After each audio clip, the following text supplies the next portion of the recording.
So today I'm going to show you how I do my acrylic brush handles.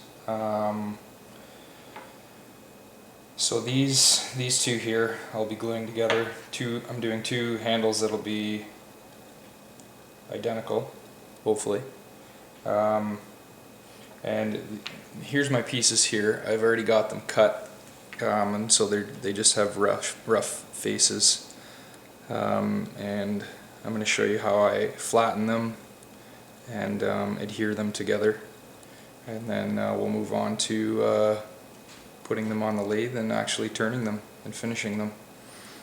So all I've done is I've cut these on a chop saw or a miter saw to my desired length, and I need to flatten them, and then I'll be gluing these together. So what I have here, I've already done these two. I've already flattened these on some 150 grit sandpaper, and then I'll move on to sanding them wet on some 600 grit sandpaper. And that's as far as I need to take them before I adhere them together.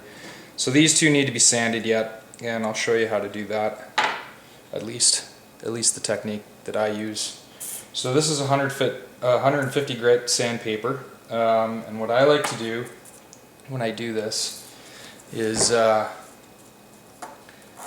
only use pull strokes, and I spin the piece after every stroke.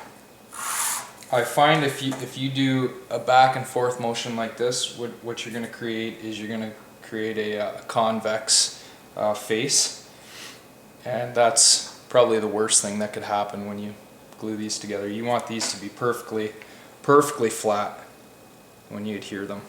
So I find that you do one stroke in a pulling motion while pushing down, and I found this to be a good method for getting these flat. And like I said, I give them a spin after each pull, just so that I don't, if you leave it the same way every time, you might start getting an angle on a face, and you definitely don't want that.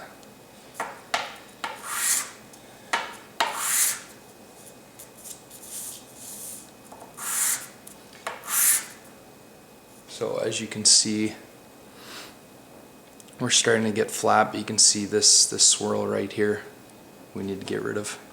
So we'll keep going.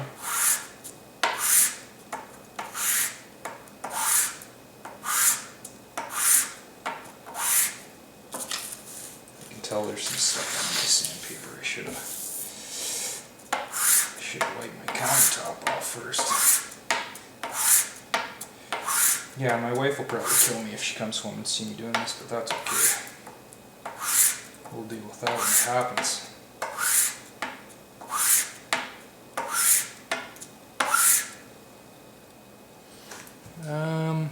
We're almost there. I think a couple more.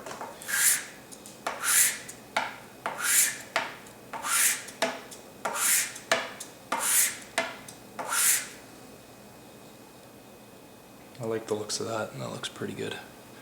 We're nice, and I don't see any spots that aren't even, so that's good for that one. On to this.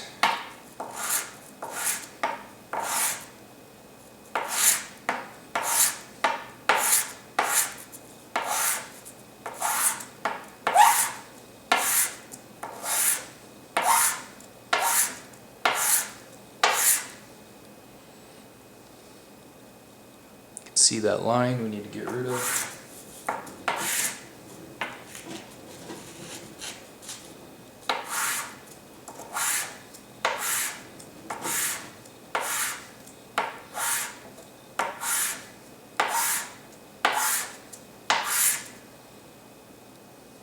It's a deep one. Might take a bit.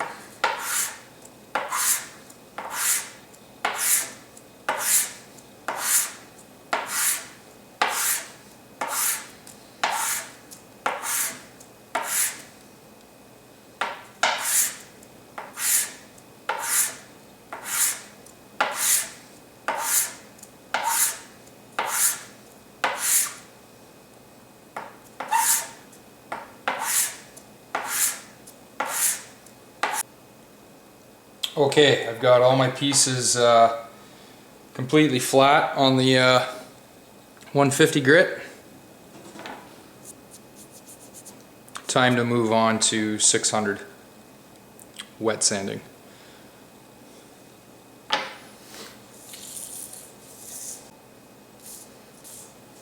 So we'll just get a little bit of water on here, and we'll do all of these until they look nice and smooth. Again, doing the same pull strokes and spinning at the same time.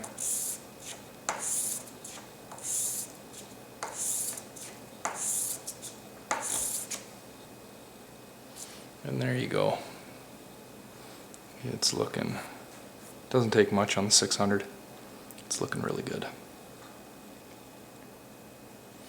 We'll do a couple more.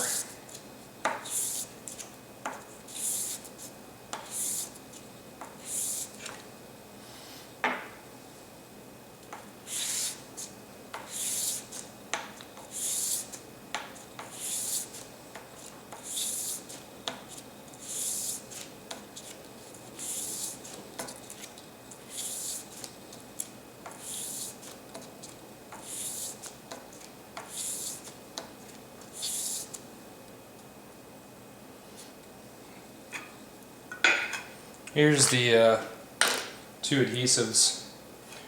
I initially had tried this, but this is way too thin, and I was getting a lot of air bubbles when I was gluing these together.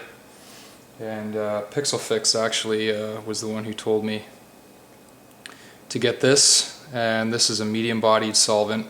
It's more like a paste or a gel, and this is the ticket for gluing these pieces together. No air bubbles, nice strong bond. So this is what I use when I'm gluing my acrylics together.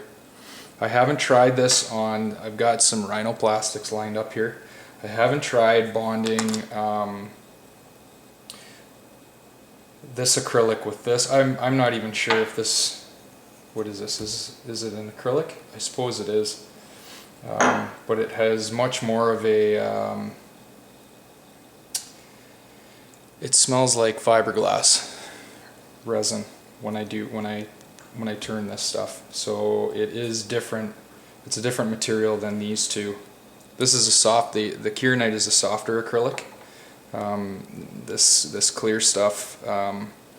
This stuff is harder, and then this stuff is hard and very brittle. And I've yet to try using this glue to adhere any of these two to this product. If I was to do it, I would probably just use an epoxy, a good epoxy. Anyways, that is my thoughts on that.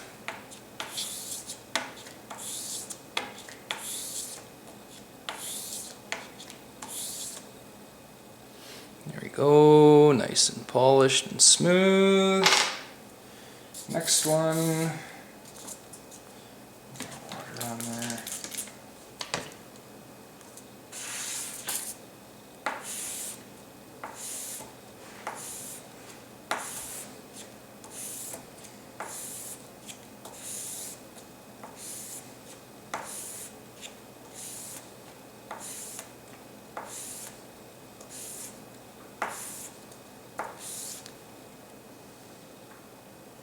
It's looking good.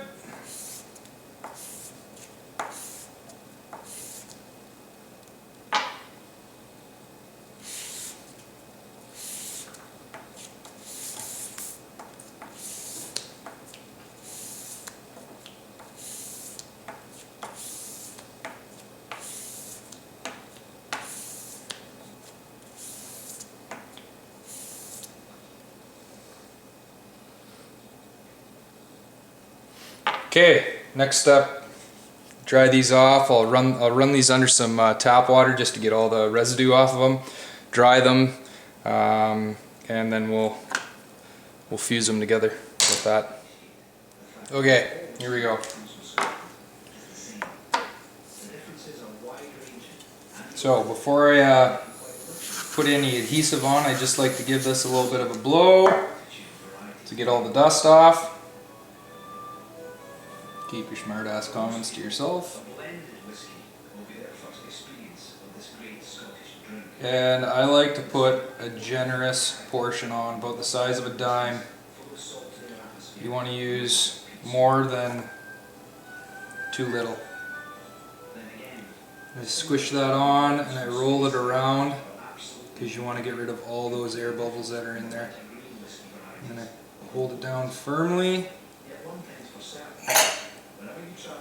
And then on goes the elastics.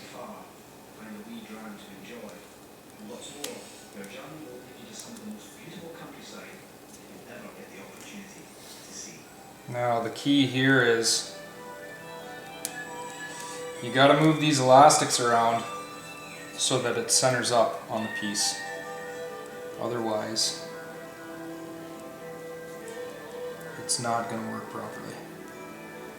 So I move these around until it squares up perfectly on this blank. And it's looking pretty good right now. And I'm happy with that. Hopefully I didn't, well here I'll zoom out for the other one. But this one's good. I got this nice and centered on here.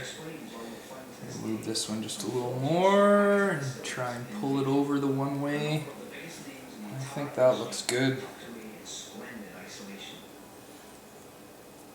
And now we'll let that sit for 24 hours. Okay, number 2. Again, the size of a dime.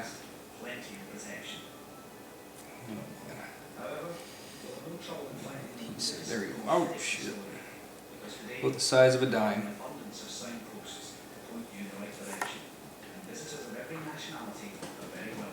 Swirl it around as you're pushing down to get rid of all the air bubbles.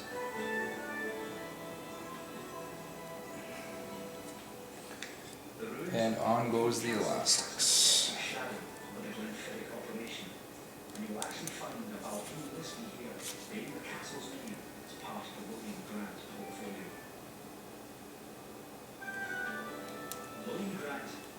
And again, we're going to move these elastics around so that it pulls the blank, so that it's centered. And that's good. You really need to swirl the blank around when you glue them together, because if you get air bubbles in between the joint, when you polish this bottom blank and it becomes crystal clear, you're going to see those air bubbles and it looks like shit. So you really need to make sure that your pieces are clean. Oh, I didn't even blow that one off. Hopefully it's okay. We won't find out until it's completely finished. So anyways, that is how I glue them together. And I need to wait at least 12 hours until I can put these on the lathe and use them.